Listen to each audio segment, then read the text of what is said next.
entiendan, si es que han estudiado de esta unidad, porque hay algunos temas que son bien difíciles de entender a veces y se equivocan mucho en los exámenes. Entonces, teniendo una clase extra, vamos a aprovechar de poder aclarar.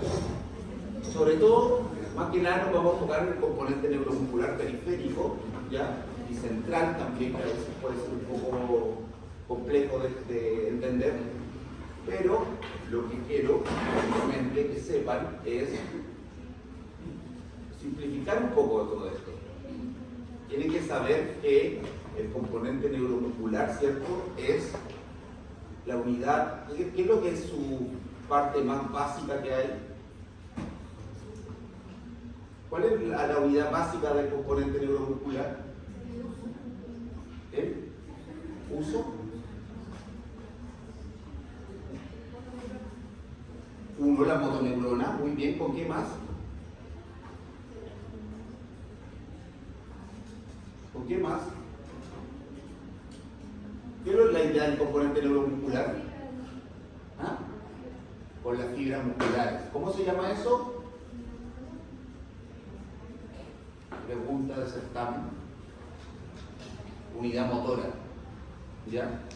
Entonces, tienen que saber que no es solo el nervio, no es solo el músculo, sino que es la unión de ambas cosas, músculo y nervio. ¿Ya? Y el nervio, para hacer contraer al músculo, recibe mucha información, o sea, la alfa motoneurona recibe mucha información que permite saber si se va a contraer o no se va a contraer. ¿De dónde viene esa información? Tanto de la periferia, que sería todo lo que es componente neuromuscular periférico, como también de centros de la central, del sistema nervioso central, que tiene que ver con la conciencia de los movimientos. ¿Ya?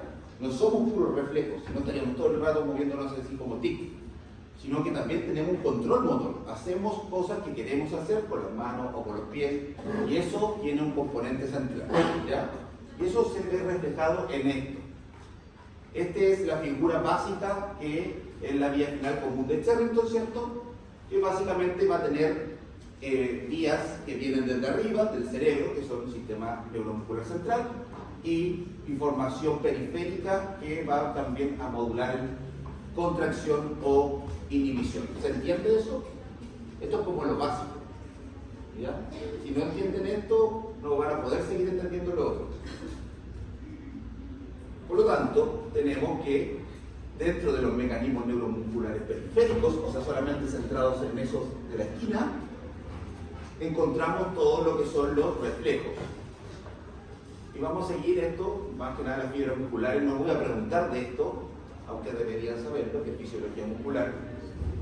¿Ya? Saben que hay distintas clasificaciones en la unidad motora, no son todas iguales. ¿Cuáles son de los músculos elevadores? ¿Qué tipo de fibras musculares tienen o unidad motora?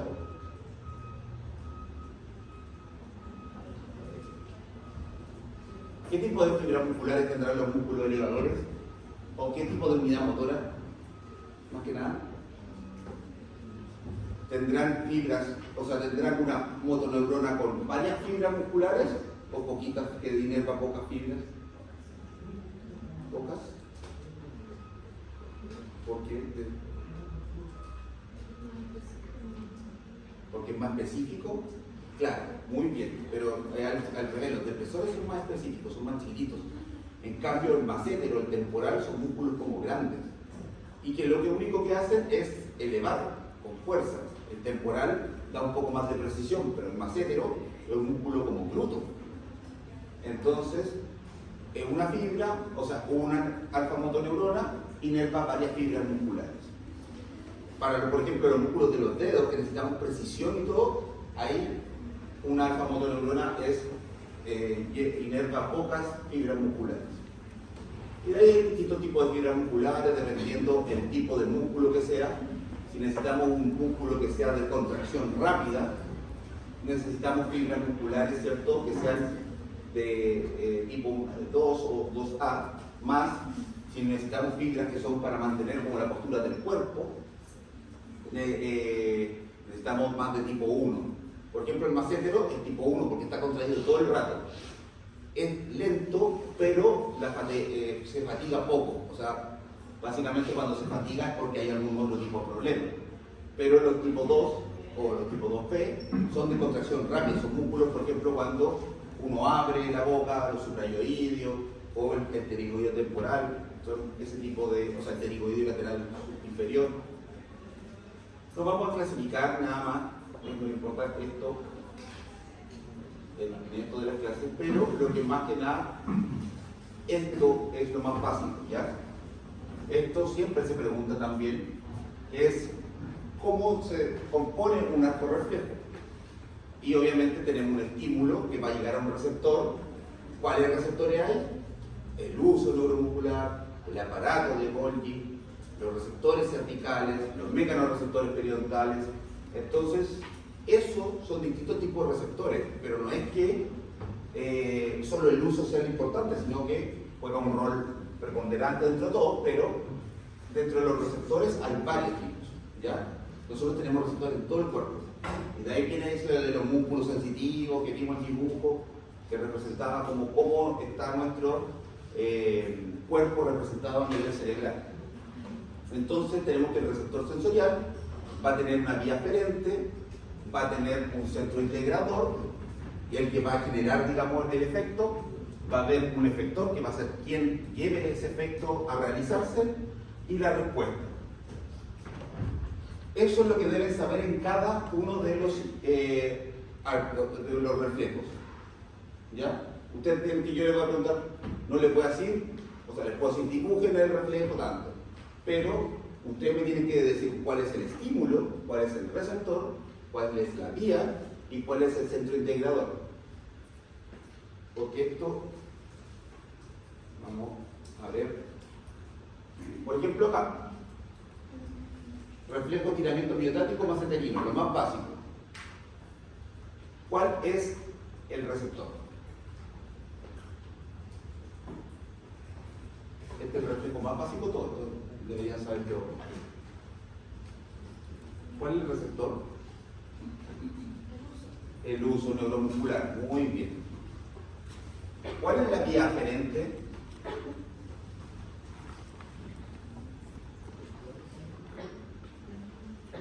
Vía aferente. ¿Cuál es la vía aferente? Acá está, incluso sale escrito. Esto es vía aferente, el núcleo mesencefálico. No. ¿Qué es lo que es el núcleo mesencefálico? Centro integrador. Por lo tanto, la vía aferente es solo esto. ¿Cómo se llama eso? Es parte de la... No, esta es la alfa-motoneurona. Esto es sensitivo, la alfa-motoneurona motora. ¿Cómo se llama eso?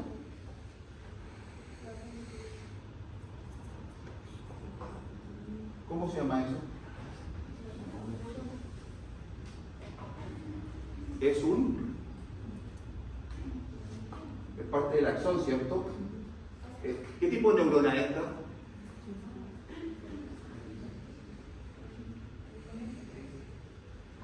Así se ven los reflejos, así que esto es lo que tienen que manejar en todos los reflejos.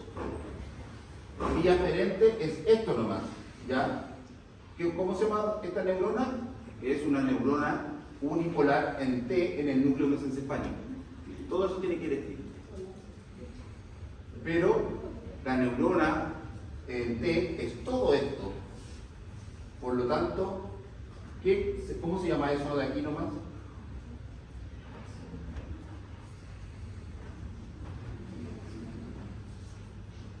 Se llama neurito periférico. ¿Ya? Por lo tanto, la vía aferente se llama neurito periférico de neurona unipolar mesencefálica, o sea, unipolar en T, mesencefálica. Básicamente, eso.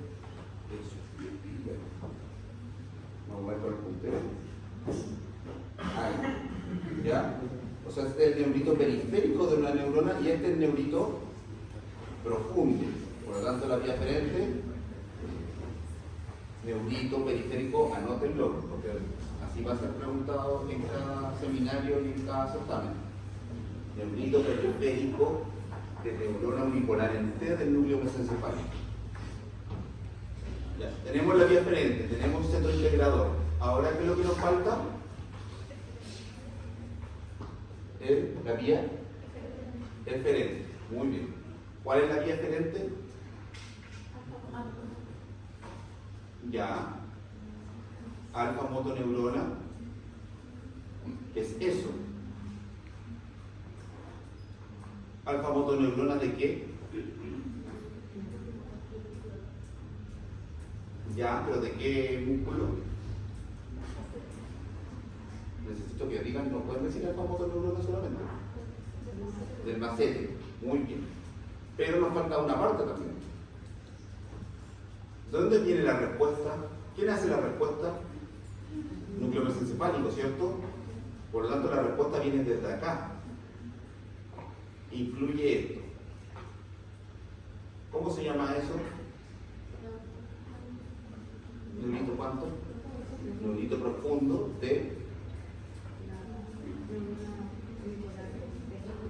neurona unipolar en T del núcleo mesencefálico.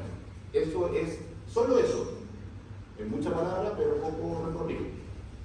Más motoneurona o alfa motoneurona del músculo macete. Eso es toda la vía eferente. ¿Y cuál es el efector? Músculo macetero, muy bien. ¿Y qué es la respuesta? Elevación de la mandíbula.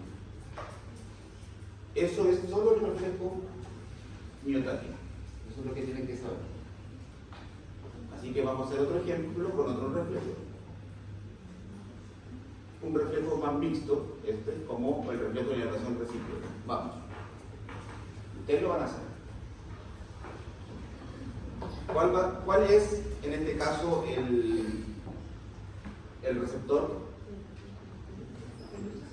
¿Ah? El uso neuromuscular. Muy bien. ¿Cuál es la vía aferente? O sea, aferente?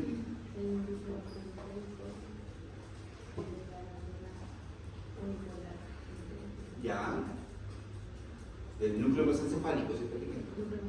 Ya, muy bien. Eso, de ahí. Ahora, ¿cuál es el centro integrador? No, el centro integrador, ¿cuál es? Núcleo mesencefálico, muy bien. Y esto es lo más difícil. ¿Cuál es la vía eferente?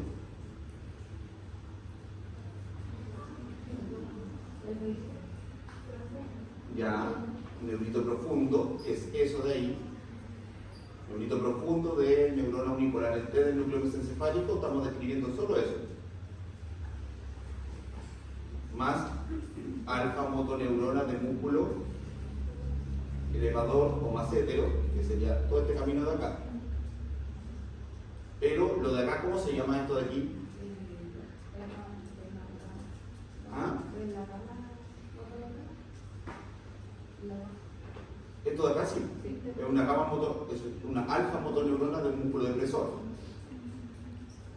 Pero ¿cómo se llama eso de ahí? Interneurona. ¿Cómo se llama interneurona cuánto? Muy bien, es una interneurona ¿de qué tipo? ¿Qué hace la interneurona normalmente en este caso? Inhibe. Interneurona inhibitoria del músculo depresor. Entonces, hay que ser preciso. Eso es básicamente lo que voy a evaluar así, pero al detalle, ¿ya? Si está mal escrito, está malo, bueno, entrar todo, antes eliminamos todo malo, ¿cómo se llama? El arco reflejo, pero ahora vamos preguntando por sector, pero tiene que ser preciso la descripción de cada sector. ¿Qué es lo que hace el reflejo? ¿Cómo lo podrían explicar?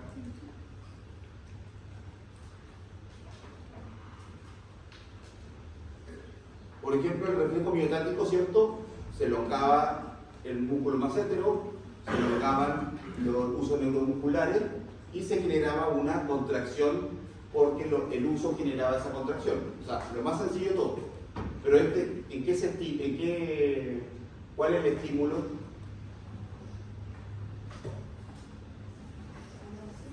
¿Ah? elevar la mandíbula, muy bien. Pero esa es la respuesta, es lo final. ¿Qué estimula eso todo?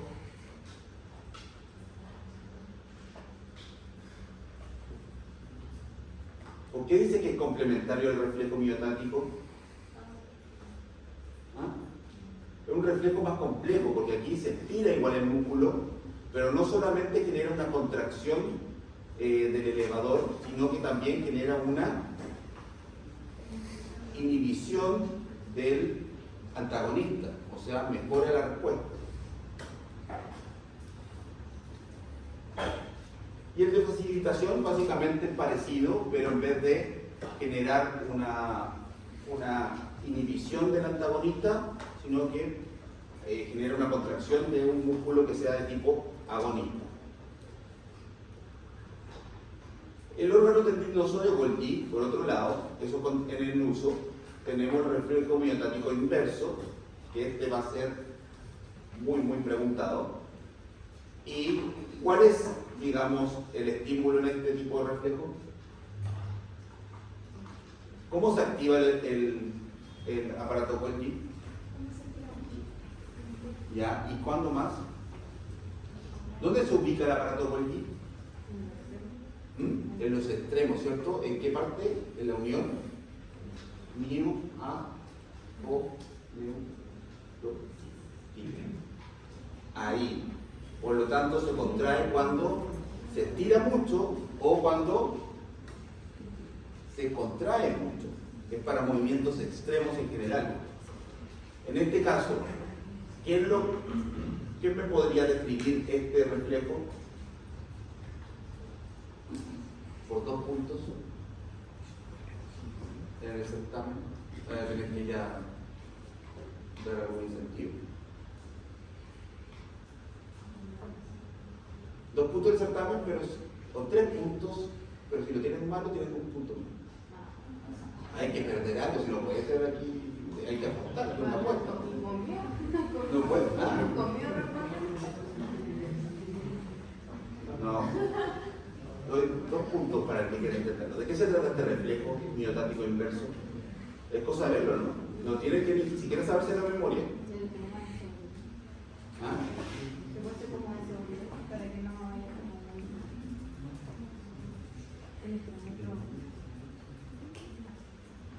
Miren, aquí está todo. ¿Qué es lo que hace?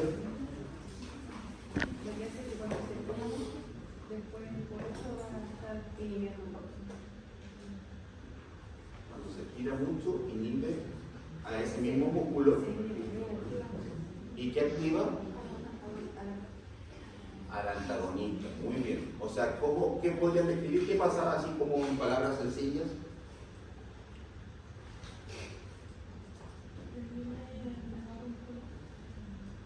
Ya, sirve muy bien, porque evita que este elevador se contraiga mucho. O sea, el elevador se contrae, ¿cierto? El órgano tendinoso de Golgi descarga, y aquí va, ¿se acuerdan?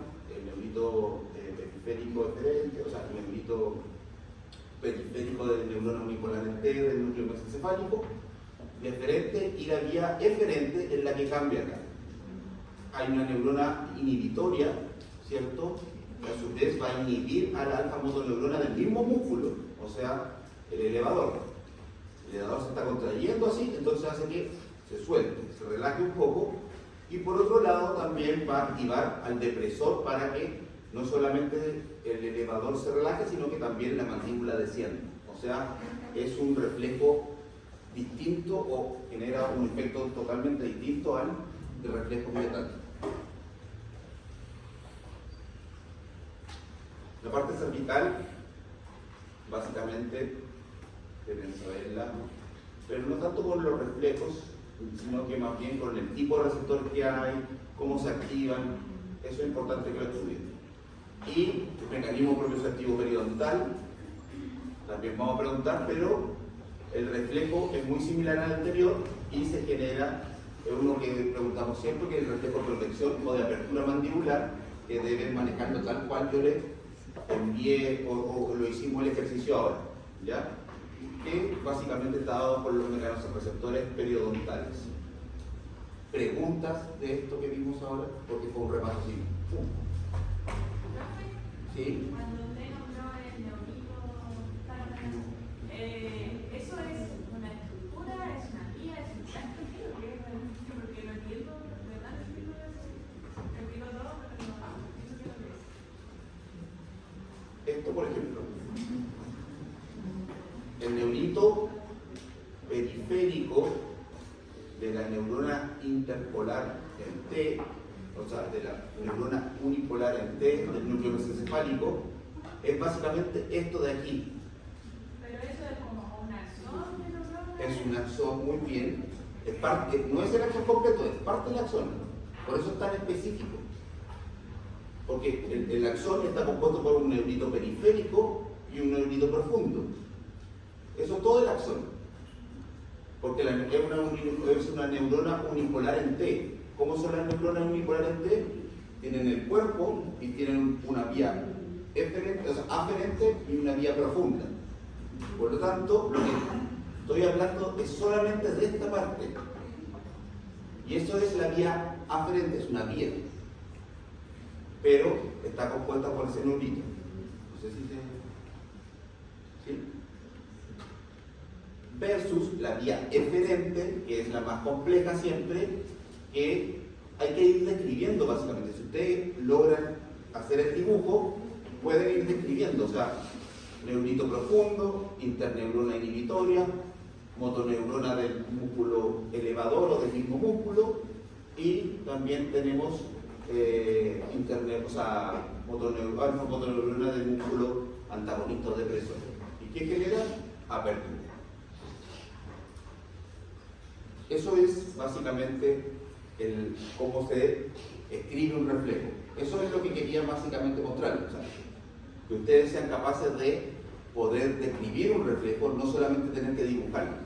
Cosa que yo lo lea y me pueda imaginar lo que estoy leyendo. ¿Más preguntas de esto?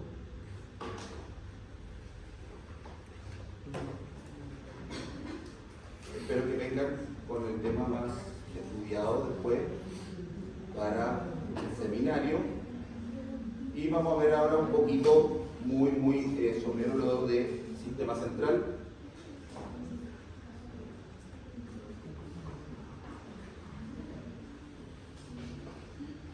Que es más sencillo, más que nada.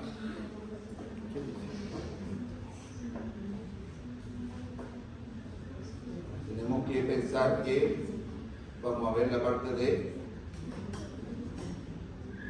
la información que viene de los centros nerviosos cerebrales, ¿ya? Y dentro de esto tenemos circuitos de centros altos, que es lo más jerárquico, y centros medios, digamos, que es donde está el tronco cerebral. Pero todo esto es jerarquía. Esto es lo que necesito que sepan, que es la jerarquía de esto, ¿ya? ¿Quién es lo más jerárquico? ¿Quién es el jefe? ¿Se acuerda que hablamos de la gerencia aquí? La corteza. ¿Qué otra parte también es gerente de esto? ¿Que regula esto, aparte de la corteza?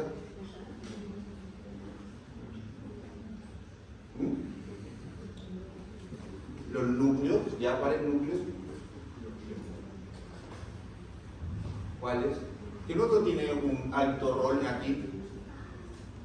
¿Quién tiene aquí también un sueldo millonario en esta jerarquía, en esta empresa? ¿Ah? El tálamo es un centro de relevo, es un centro más que nada de jerarquía alta, pero no es de los más altos. ¿Qué otro centro aquí?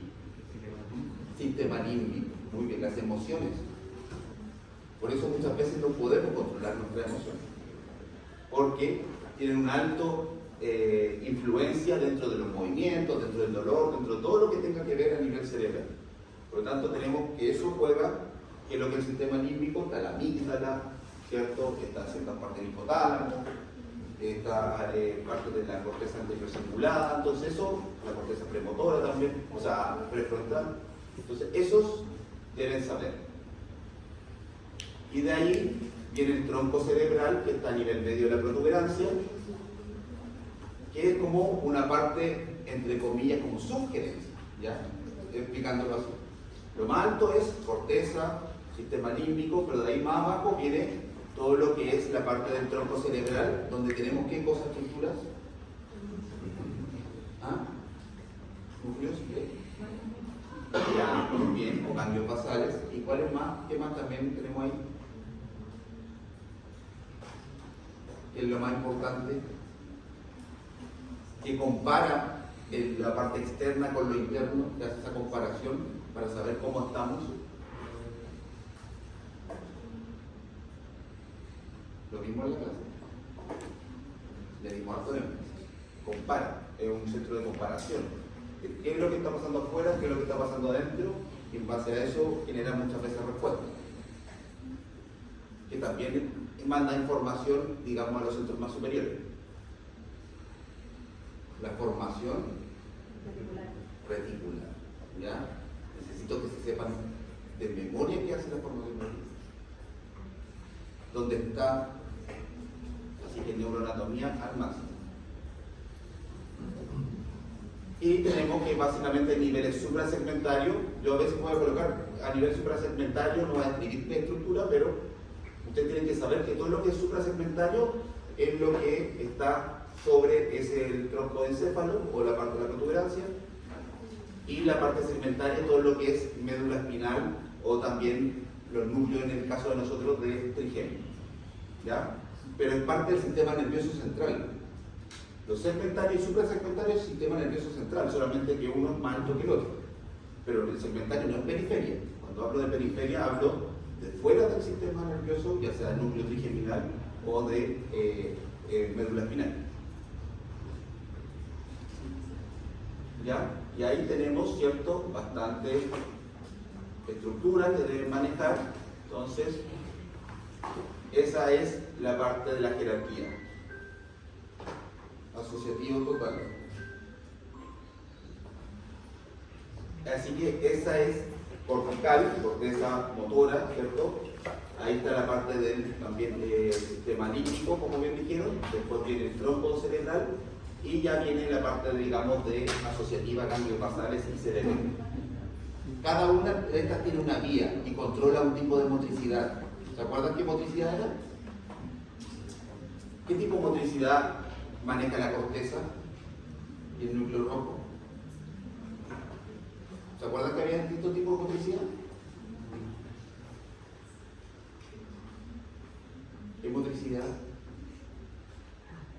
Estática, dinámica, coordinativa, o de coordinación,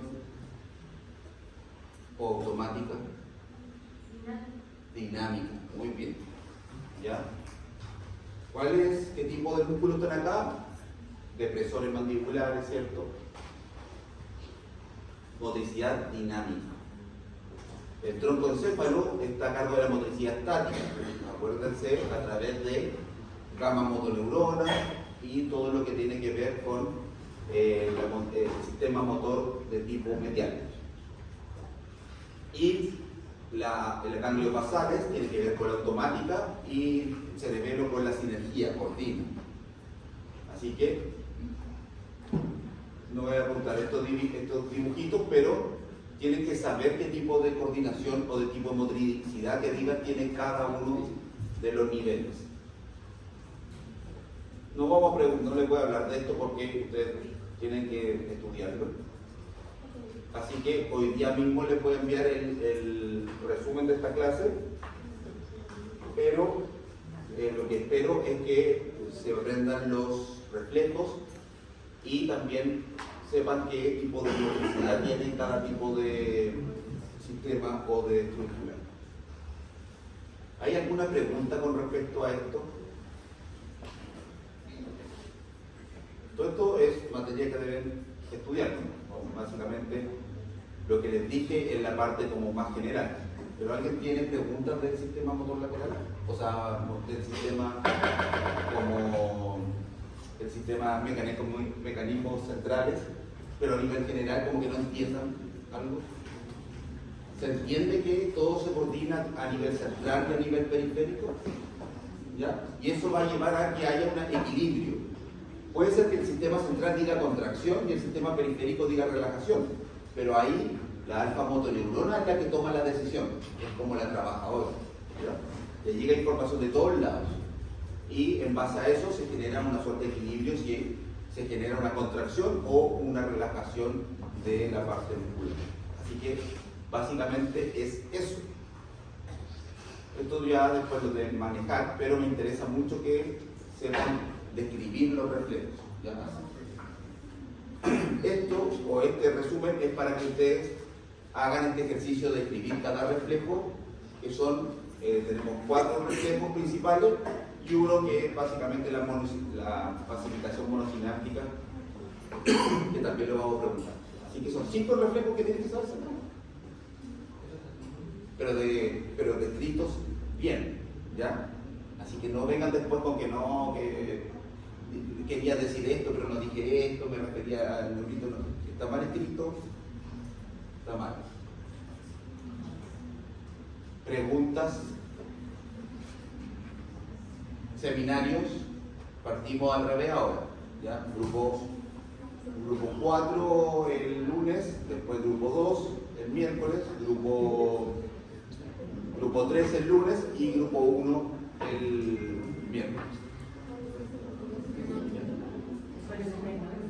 ¿Ah?